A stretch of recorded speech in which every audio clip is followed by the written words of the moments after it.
começar, à luz da reflexão romântica e poética do nosso encontro, lermos juntos o texto que está na tela aí, Cantares capítulo 2, verso 10 e o 14, a parte C. Vamos ler juntos, todos em uma só voz. 3, 4.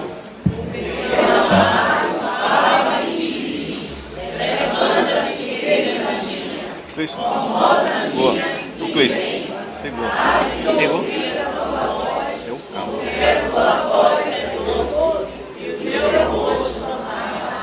Então nós percebemos, queridos irmãos, amigos, que a palavra de Deus ela está recheada de textos alusivos a esta relação. A palavra de Deus, ela trata do romantismo, ela trata da poesia, ela trata do amor, ela trata do afeto.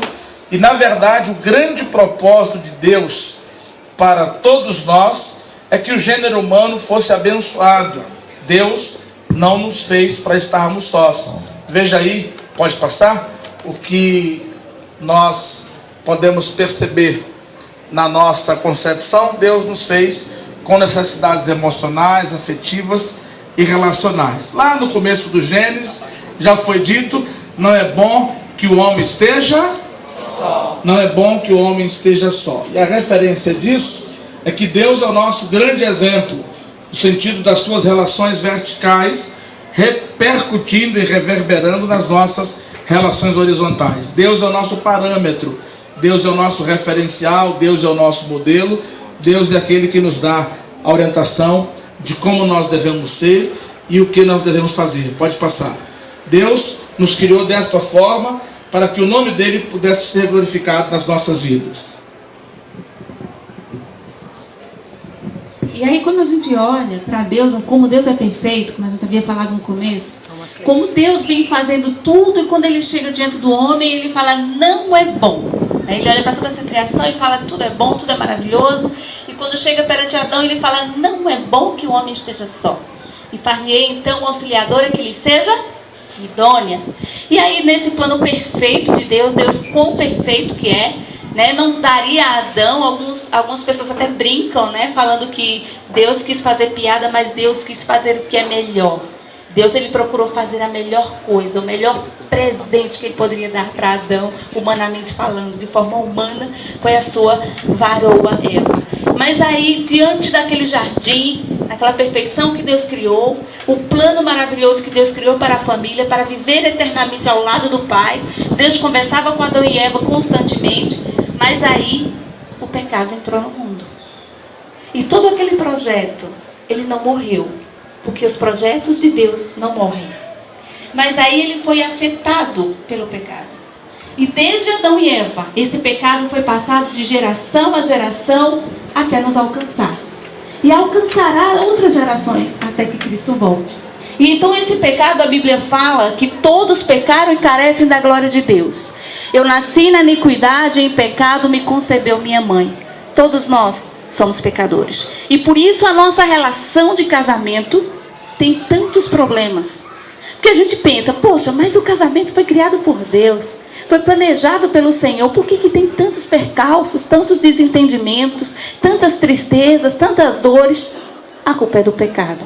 Porque os nossos princípios mudaram, nossos casamentos foram afetados. E aí entra a questão do amor que dá e amor que recebe. Na verdade, há um grande equívoco, há um grande engano sobre o propósito e a finalidade do casamento.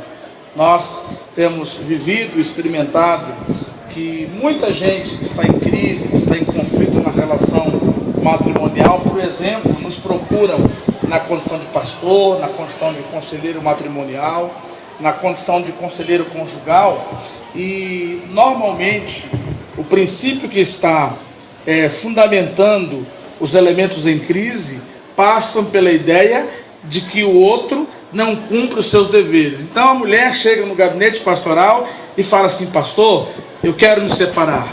Eu quero me separar porque o meu marido não me faz feliz. O marido chega no gabinete pastoral e fala assim, pastor, não dá mais, eu não suporto mais aquela mulher por conta desses defeitos, por conta dessas crises, por conta dessas críticas, por conta desses aspectos. E é interessante, queridos, que isso é resultado, como a Vanilda colocou, da concepção que foi invertida por conta do pecado que surgiu nas nossas vidas. Escute o que eu vou te falar nesta noite. Se você entender isso, eu já saio daqui profundamente feliz. Você não casou para ser feliz. Você entendeu o que eu falei? Você não casou para ser feliz. Você casou para fazer o outro feliz, em nome de Jesus. Amém, querido? Então, quando você se apresenta diante de Deus e diante do outro, você o faz na expectativa de que a sua vida possa ser um instrumento de bênção para o seu cônjuge, que a sua vida possa ser um referencial, possa ser um modelo, um protótipo, possa, na verdade, servir de inspiração para ele quando você é a mulher, ou para ela quando você é o homem. Pode passar. E aí a gente viu a questão da afetividade nisso tudo. Regula do mesmo jeito. A gente precisa lembrar da questão da afetividade do diálogo. Que Deus priorizou o diálogo e essa afetividade, esse toque, desde a criação. Deus, ele toca Adão para criar a mulher. Deus, ele conversa com Adão para falar do seu propósito, para falar a razão pela qual Adão foi criado, a razão pela qual Adão está no mundo. Então Deus, ele sempre priorizou o diálogo. Deus sempre priorizou o toque, a afetividade. Então isso é fundamental que nós entendamos. Para que um bom casamento possa continuar sendo um bom casamento, nós não podemos esquecer desses dois pilares, da afetividade e do diálogo. Porque sem diálogo, cada um vai se esbarrando, vai se emurando no seu próprio mundo e vai se isolando cada vez mais. E a questão de alguns problemas são suscitados por conta dessa falta de diálogo, por conta dessa falta de afetividade. Mulher, ela é muito de toque. Mulher é muito... Engraçado, quando a Bíblia fala assim, mulheres, honrai vossos maridos. Eu fico imaginando que é porque parece que o amor já é nato das mulheres. Nós já somos afetivas, melosas por natureza. A gente chora com mais facilidade, a gente se comove com mais facilidade, a gente expressa, a gente quer decorar tudo mais bonito, tudo a gente quer colocar coraçãozinho, desde pequenininha, né? Já o homem, a Bíblia fala, homem, amai vossas mulheres. Porque parece que para o homem já é mais nato essa honra, estar junto, essa proteção, esse aparato dessa mulher, trazer para junto, ser aquele cara forte que protege essa mulher. E o amor, essa sensibilidade, ele precisa lembrar disso. E Deus falou isso com muita clareza: maridos, amai vossas mulheres. E aí, quando tudo isso é deixado de lado, ou meio que seguido um pouco e deixado a sua totalidade à parte, alguns problemas acontecem. Casamentos esburacados e sem afeto, cônjuges distantes e ao perto longe. A gente sabe que estar ao lado de é diferente de estar com. Eu posso estar ao lado do meu marido, sorrindo para todo mundo, e não estar com ele. Não estar junto, acompanhando os sonhos dele. Não estar junto, acreditando nele, tratando com honra, tratando como auxiliadora idônea, com respeito, com dignidade, valorizando ele enquanto homem, líder do meu lar, meu sacerdote, meu companheiro, meu amado. Eu posso estar do lado, mas posso estar machucada, posso estar distante, posso estar me distanciando ou distanciando esse meu amado. E eu, como homem, posso estar do lado da minha esposa, posso estar sorrindo, posso estar participando das festividades, participando das relações eclesiásticas da igreja, familiares, sem, contudo, estar amando de verdade, estar amando profundamente. O amor que a Bíblia fala, queridos, que nós devemos ter pelas nossas esposas, nós coletivamente, é amor de sangue, é amor de renúncia, é amor que, se preciso for, nós estejamos dispostos até mesmo a dar as nossas vidas por ela e em função dela, para a glória de Deus. Essa mulher, queridos irmãos e amigos, que precisa ser identificada, que precisa ser compreendida, que precisa ser entendida. A mulher não é como o homem, como a Vanida já colocou. Ela é mais sensível, ela é mais afetiva. A mulher, ela é atraída muito mais por aquilo que ela ouve do que por aquilo que ela vê, essencialmente, muito embora ela também enxergue, ela também veja e ela também perceba as coisas. Então, nós devemos retomar, por exemplo, a prática de elogiar as nossas esposas. E aqui eu queria olhar para o coração e para os olhos dos homens e dizer com muita propriedade: preste muita atenção, porque quando nós deixamos de elogiar a nossa esposa, certamente alguém o fará. Talvez o patrão dela, o colega do trabalho, o colega da faculdade, o vizinho, alguém da igreja poderá elogiá-la. Quando ela está sendo elogiada pelo marido, cuidada, tratada, amada, quando ela é objeto da atenção do seu esposo, certamente, quando alguém ousar a elogiá-la, a resposta dela será: meu marido me falou isso hoje de manhã lá em casa, quando eu vinha para a igreja, quando eu vinha para o trabalho ou quando eu vinha para a escola. Então é preciso, queridos irmãos, amigos, que nós venhamos a compreender a importância de verbalizar os nossos sentimentos e não nos cansar de repetir para nossa esposa que ela é bonita, que nós amamos, que nós a queremos, que ela é importante, que ela é graciosa, que ela é preciosa, porque isso para ela é fundamentalmente importante, como nós fazíamos no período do namoro, no período do noivado. Isto é profundamente relevante. Esses problemas que surgiram nessa relação matrimonial por conta do advento do pecado não param nessa relação do perto-longe, do perto-perto. Nós percebemos que muitas vezes o marido está num mundo e a mulher em outro mundo. Apesar de estarem na mesma casa, são sonhos diferentes, expectativas díspares, distintas, e é preciso que a gente possa compreender a importância da unidade familiar. O casamento formal com uma sexualidade funcional, que não decorre de laços afetivos e toques amorosos. O que é isso? É justamente aquela perspectiva que lamentavelmente o homem tem, na sua grande maioria, de pensar que a esposa é um depósito de esperma. Desculpa a expressão tão grotesca, mas eu preciso te falar isso. A sua mulher não é um objeto de apreciação sexual sua. Na verdade, a relação sexual, ela não pode ser resultado de uma relação funcional, de uma necessidade biológica do homem apenas. Ela precisa ser resultado de afeto, de carinho, de comunhão, de graça, de ternura. E uma vez eu falei em uma palestra que a relação sexual, ela começa quando você amanhece, quando você se dispõe a depositar, porque essa relação sexual que culmina as nossas emoções, ela é como uma relação bancária. Você tem que depositar para quando for sacar à noite, você ter uma conta robusta, com muita coisa para retirar lá, porque você sacou. E como é que eu deposito? Como é que eu invisto nessa relação, Maria? É preciso que a gente converse. É preciso que a gente coloque para o outro o que não me satisfaz. É preciso que eu chegue para o meu marido e diga: meu amor, esse toque não me faz bem, mas aqui é bem gostoso. O seu marido precisa conhecer o seu corpo. A gente está falando de sexualidade, a gente está falando de sexo mesmo. Porque muitas vezes a gente meio que acostuma, né, determinados momentos, determinadas situações, posições, e acha que lá é um câmbio automático, ligou, está pronto. E não é assim. Às vezes aquele toque de ontem ali foi gostoso, mas hoje já não está. Porque mulher também gosta de inovar, homem também gosta de inovar. Não estou falando de aberração, gente, estou falando tudo debaixo de ordem e decência. Então é preciso que a mulher fale para o seu marido: olha, eu gosto quando você toca assim, quando você fala isso, quando você puxa assim, me faz assim. E o marido também: olha, minha querida, eu gosto assim, eu gosto assado. Porque é preciso, o homem, gente, o homem você tem que falar para ele muito claramente.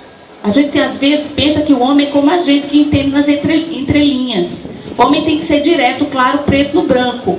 É aqui, é ali, né? Então é preciso que a mulher também entenda isso. É por isso que às vezes... Vou até ser o microfone. Dá para ouvir aí, sem o microfone? Certo?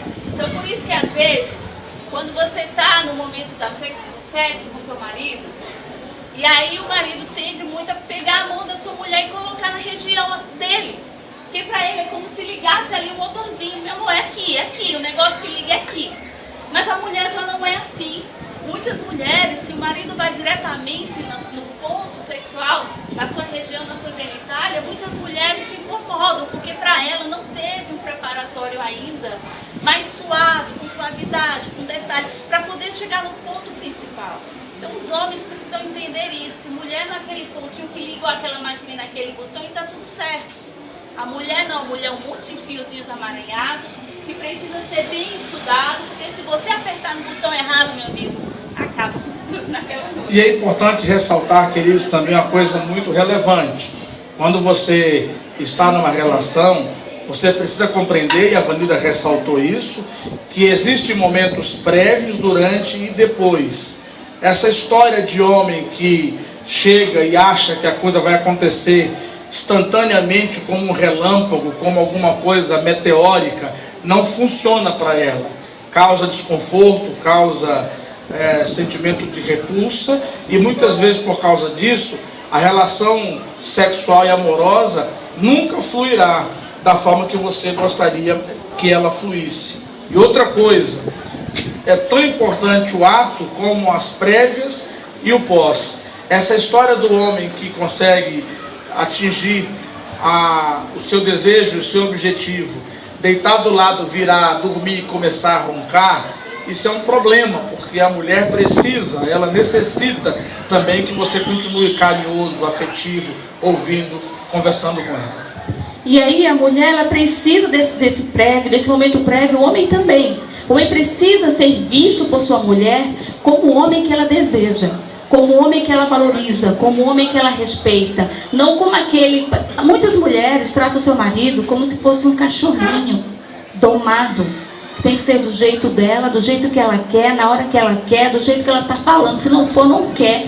E fecha a cara, faz silêncio, fecha a boca, emudece. Não fala com o marido por uma semana, toca nela, deixa o livre. Veja o risco que esse marido está sendo posto. A relação de vocês está sendo posta.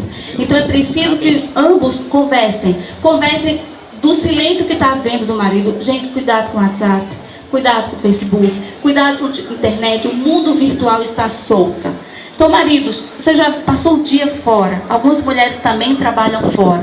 Chegam em casa, a mulher muitas vezes vai direto para a cozinha, vai ajeitar um jantar, vai fazer alguma coisa, vai ver a criança como é que está. O marido chega e senta lá. Isso não agrada a mulher nenhuma. Vocês ficaram longe durante tanto tempo. Vocês já nem têm tanto tempo junto. E o pouco tempo que você tem... estou cansado. Mas não está cansado para bater papo com todo mundo virtualmente, né? Mas com a mulher você está cansado. Então, cuidado, atenção, vigia. Porque o mundo virtual está roubando os casamentos dentro da igreja. Então, é preciso que tenhamos cuidado. Sem falar da questão da pornografia, é preciso ter cuidado com isso. Mulheres, a televisão, a mídia hoje está tentando infiltrar na nossa cabeça que nós precisamos de maridos malhados, de homens bonitões, assim, malhados, segundo o padrão do mundo. Você tem o seu marido, seu modelo, o seu perfil, a sua beleza do seu marido. Marido, a mídia também tem tentado, porque mulher agora é aquela mulher bem, como é que chama, bombada, né? A mulher linda, maravilhosa que Deus te deu. Então valoriza essa mulher. Você quer que ela se cuide mais? Investe nela, dá um dinheiro mais para ela, comprar roupa mais bonita. Ah, você quer que ela fique com o corpo mais delineado? Investe nela, dá tempo para ela ir para academia. Dá tempo, lava a louça para ficar malhando em casa, que não tem dinheiro para ir para academia, né? Não, amada? Investe, marido. Aí, marido, que é a mulher bonita, toda bonitona, e deixa ela lá no dia todo, lavando louça, cuidando de menina, estressada. Gente, olha, eu ficava furiosa. Deixa eu confessar aqui pra vocês uma coisa, que eu ficava furiosa. Eu tenho 5 filhos, aqueles 5 é mesmo pai e mesma mãe. E aí, você já viu, eu tive um atrás do outro. Então, houve um período que esse homem aqui, sabe, é um guerreiro. Porque, assim, tolerar a mulher, o cheiro de leite materno, por 5 vezes, não é brinquedo, não. E assim... E às vezes, naquele momento, se tem menino pequeno, gente, é muito difícil. Maridos, você tem mulher que tem filho pequeno, honra essa mulher, porque é uma luta que só nós mulheres sabemos. Então você está lá com o menino pequeno, já tem a casa para dar conta, comida para dar conta, está cheirosa para você. Você chega do trabalho, tem seus problemas, ela ainda quer ajudar você, quer aconselhar, quer te ajudar. Está estressada, está cansada, o menino chorando. Quando ela vai dormir, quando ela vai tomar banho, é exatamente olha que o menino chora. Então ama, honra essa mulher. E às vezes a gente vai para a palestra falar, a mulher tem que estar sempre bonita para quando seu marido chegar em casa. É claro que a gente vai tentar, mas marido, se você chegou em casa Por isso que eu falei que eu ficava furiosa quando falo que a gente tem que estar sempre bonita para o marido. Eu entendo que a gente deve se esforçar mesmo, mas nem sempre vai dar. Seu marido chegar em casa, você está linda, perfumada. Então é preciso que a gente trate gente, né? Como o dia a dia que a gente passa. Então, marido, você chegou em casa, a mulher está descabelada, está cheirando a cebola do jantar. Sabe por que ela está assim? Porque ela passou o dia todo para trabalhar na tua casa, para te ajudar, para quando você chegar ter comida em casa. Ela está assim porque ela passou o dia todo cuidando dos teus filhos. Então, honra essa mulher. Dá um cheiro, mesmo com cheiro de cebola, né?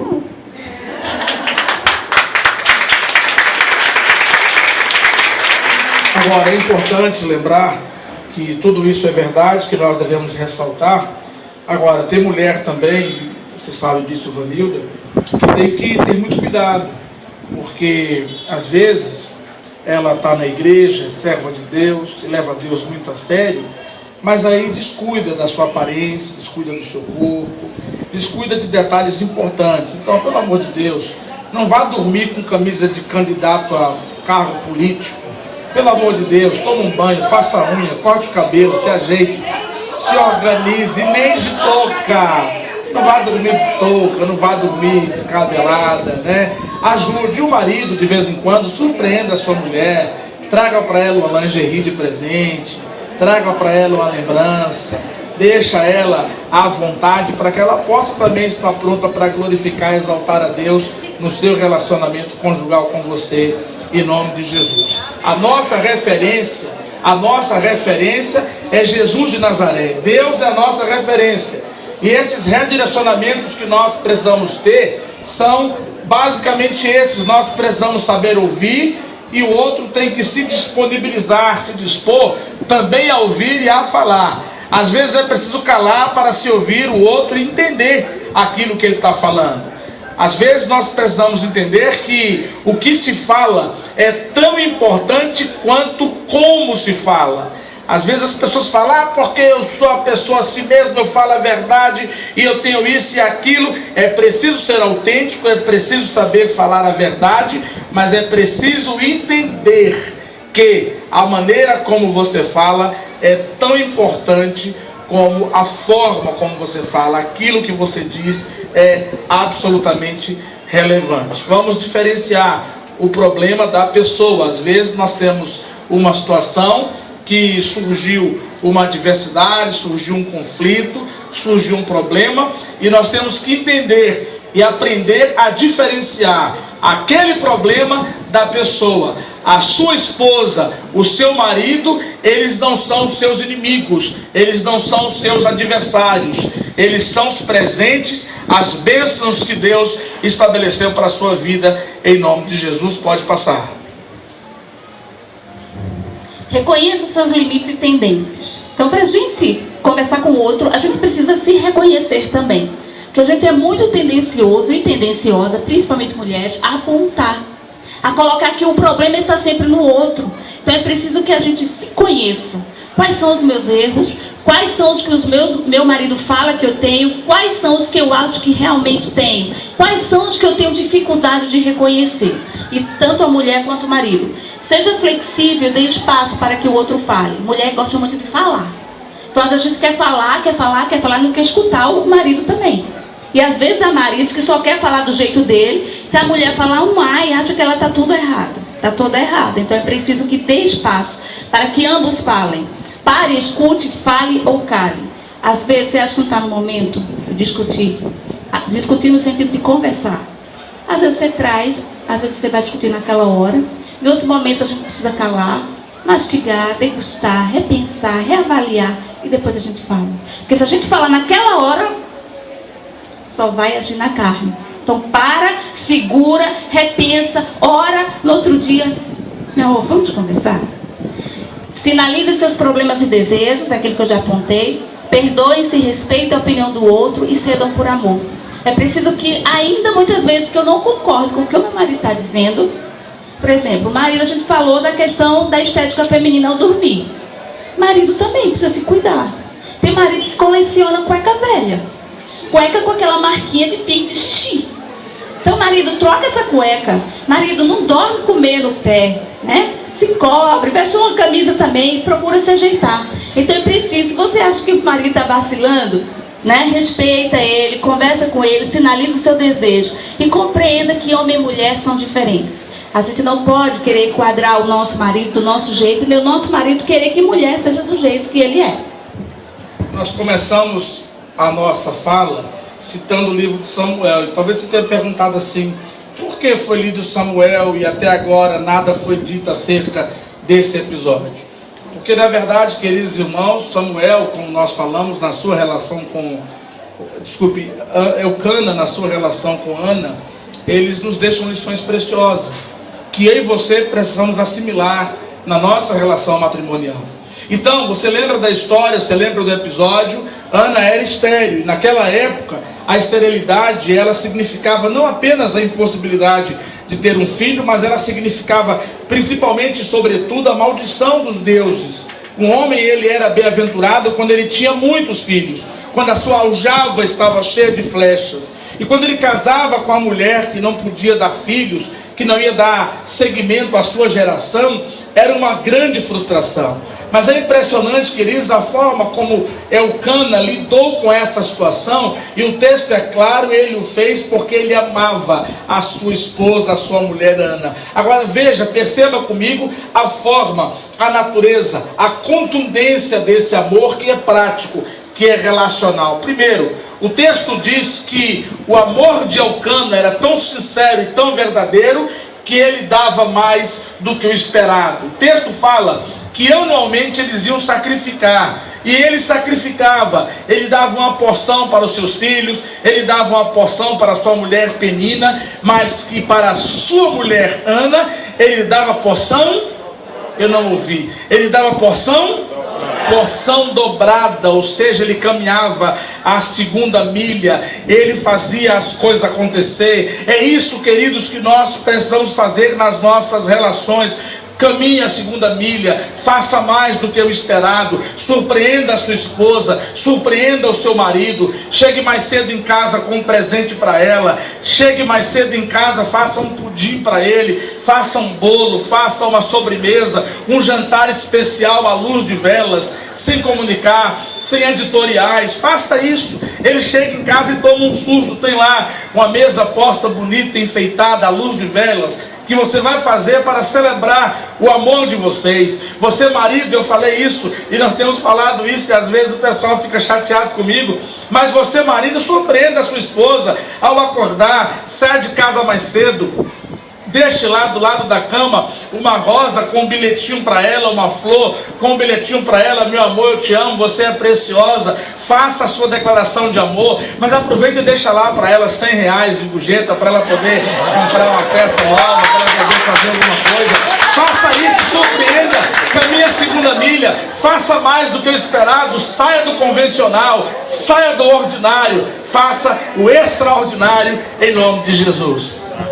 Tá vendo aí, né, marido? Então, olha, depois desse congresso, R$100 lá no café da manhã, o João tá esperando o meu.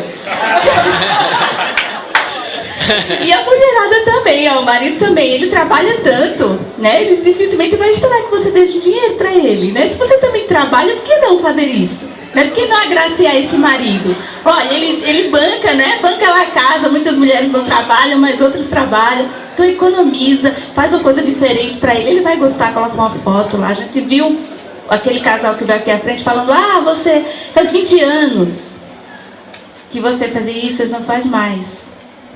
Gente, o que é mais comum, lamentavelmente, são mulheres casadas e solitárias. Então o marido que ama, ele dá mais do que o esperado. Ele não deixa a sua mulher se sentir sozinha. Quantas mulheres não choram sozinhas, lágrimas silenciosas, porque já não consegue conversar com seu marido a sua dor. Então, marido, atenção ao choro dessa mulher. Não deixe que a falta de diálogo entre vocês distancie e vocês vivam em mundos diferentes. Então, escute sua mulher. Mulher, fale, converse com seu marido, fale da sua dor, da sua insatisfação. É importante que vocês conversem, não desistam. Marido, sempre que a mulher quiser conversar com você, sabe por que ela vai? Porque ela já matutou tanto no seu coração, ela já se angustiou tanto que ela já não suporta. Ela quer compartilhar e é com você. Então escute, dê atenção, porque muitas vezes não é nenhuma conversa, já é um brado que está no coração da sua mulher. E o inimigo está à espreita. E ele levanta. Porque homens pensam que mulheres casadas, o diabo não levanta outros. O diabo levanta. Homens pensam que pelo fato de ter sua mulher de 40, 50 anos, 35, sei lá quantos anos, não, já está passado do tempo, ninguém quer não. Repreenda isso. Porque para destruir uma família não tem idade. O diabo, ele não vacila. Ele está de olho na minha e na tua família. Então é preciso que a gente vigie, que a gente testemunhe, que a gente abrace e converse com o nosso marido, com a nossa mulher. Que em segundo lugar, não muda, mesmo recebendo menos que o desejado. E não mudar, mesmo recebendo menos que o desejado, foi a atitude de Elcana quando descobriu que Ana era estéril. Veja, ele tinha convicção de que Ana não podia lhe ser recíproca. Ana não podia lhe dar aquilo que ele desejava, aquilo que ele anelava, aquilo que ele sonhava. Ele queria ter filhos, porque a riqueza, já falei e repito, em Israel, estava justamente na quantidade de filhos que você poderia ter com a sua esposa. Tanto é que havia a permissão, a tolerância da existência da figura da concubina, para que ele pudesse ter muitos filhos e muitas filhas. A Ana não lhe dava filhos, ela não poderia dar filhos, ela era estéril. Mas mesmo assim, o texto diz que anualmente o Elcana ia sacrificar, e ele não mudava a sua agenda, não mudava a sua postura, não mudava a sua atitude. Ele oferecia porção dobrada para a sua esposa, e a expressão do texto é radical. Ele fazia isso porque ele a amava. A terceira característica, querido, que eu acho também muito importante para todos nós, é que o Elcana, ele se apresenta para a sua esposa como sendo algo mais precioso, mais importante, mais relevante, mais significativo do que o seu maior sonho. O que Ana queria? Qual era o sonho de Ana? Qual era o desejo de Ana? Qual era o anelo de Ana? Ana queria ser mãe. Ana queria maternidade. Ana queria poder gerar filhos e filhos. E o texto diz que ela chorava e era uma mulher amargurada de alma. E Elcana chega para ela, olha nos olhos dela e diz assim: Ana, por que tu choras? Não te sou eu mais importante do que 10 filhos? Ou seja, Elcana está se colocando diante de Ana como sendo alguém 10 vezes maior do que o seu maior sonho. Maridos, percebam a responsabilidade disso. Veja o significado disso. Nós precisamos ser para as nossas esposas maior, 10 vezes maior do que os seus maiores sonhos, em nome de Jesus. Você pode dizer amém? Amém. Louvado seja Deus. Nós precisamos ser para as nossas esposas 10 vezes maior, mais importante do que os seus maiores sonhos. E a recíproca é verdadeira. A mulher também precisa ser para seu marido 10 vezes maior do que o seu maior sonho. Estamos terminando. Mas falar em sonhos, a gente precisa ser para o outro um sonho para esse outro. Mas ter um cuidado. Presta atenção que a divisória disso é bem tênue. Ao mesmo tempo que eu preciso ser um sonho para o outro, eu preciso entender que eu não sou o tudo para esse outro. O meu cônjuge tem direito de ter sonhos dele. A mulher tem direito de ter os sonhos dela. E juntos, um apoia o sonho do outro. Eu não posso achar que eu sou o supra-sumo para o meu marido. Eu não posso pensar que tudo na vida dele sou eu. Eu vou tentar ser o melhor do sonho dele. Mas tem sonhos que ele vai sonhar e que não serão os meus sonhos particularmente. Mas porque eu estou com ele, eu vou sonhar com ele. Ao mesmo tempo, o marido com suas mulheres, com sua mulher. Porque quantos maridos avalancam na vida profissional, se especializam, estudam, fazem mestrado, doutorado e não permitem ou não dão a oportunidade para que sua esposa lhe acompanhe. Se é sonho dela, sonhe com ela. Se ela faz questão de ficar em casa e não quer faculdade, sonhe com ela está investindo na sua família. O que ela está sonhando, sonhe junto com ela. Agora respeite o sonho dela. Porque você não pode ser o tudo da vida dela.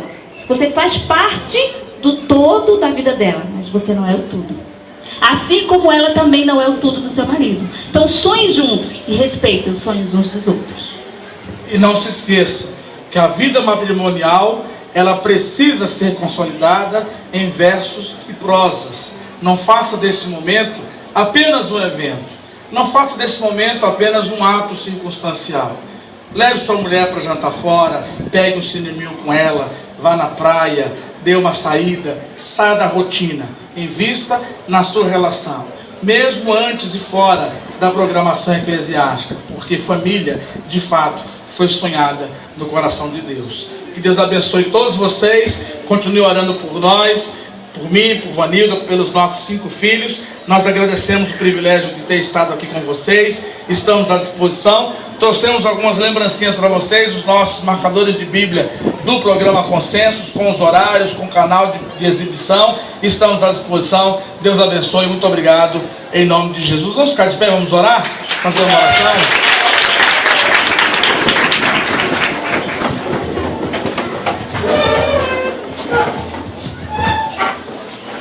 Vamos falar com aquele que tem que ser falado com ele todos os dias. Se você tem o seu casamento e você não tem orado com a sua esposa, volte a fazer isso.